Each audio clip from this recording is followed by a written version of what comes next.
จับแม่ไอ้บ่ที่มือเจ้าหุ่นนะนี่นั่นให้ถ่ายย่านสมบ่บริยาเนี่ยให้มือกล้องเลยกล้องถ่ายอยู่นี่บ้านเพิ่นเอากระหล่ำ โอ้ระยะนอนถ้าโอ้ระยะนอนป้าคือตุ้ยแหละเอาไปคั่วกินตอนสวยนี่เนาะเนาะ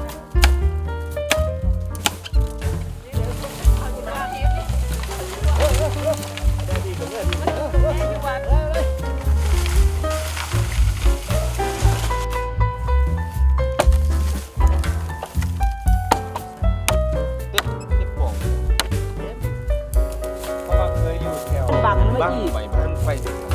ขี้มันว่ามันอัดคัน เขาเอิ้นว่ามัน คันบางใหญ่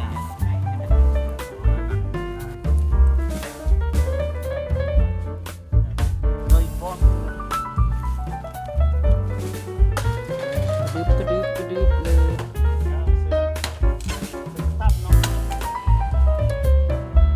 ไม่เอาจ้ำสิจ้ำ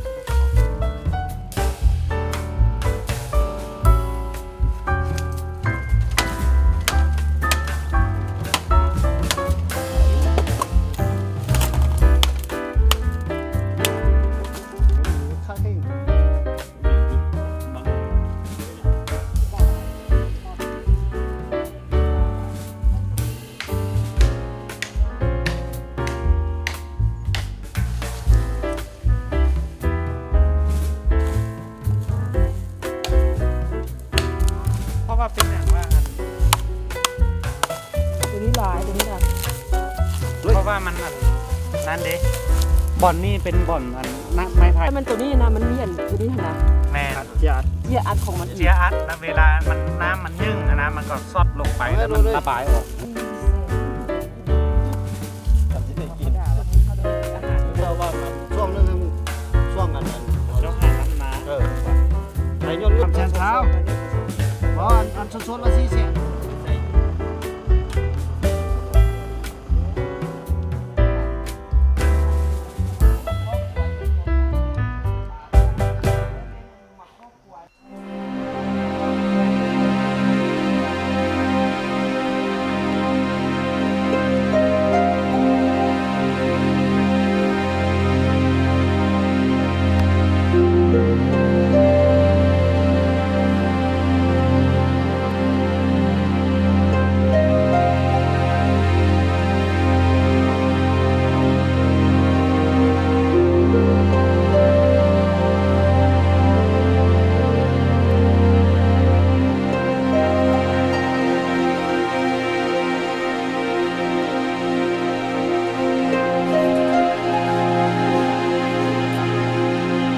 เสียหายนะ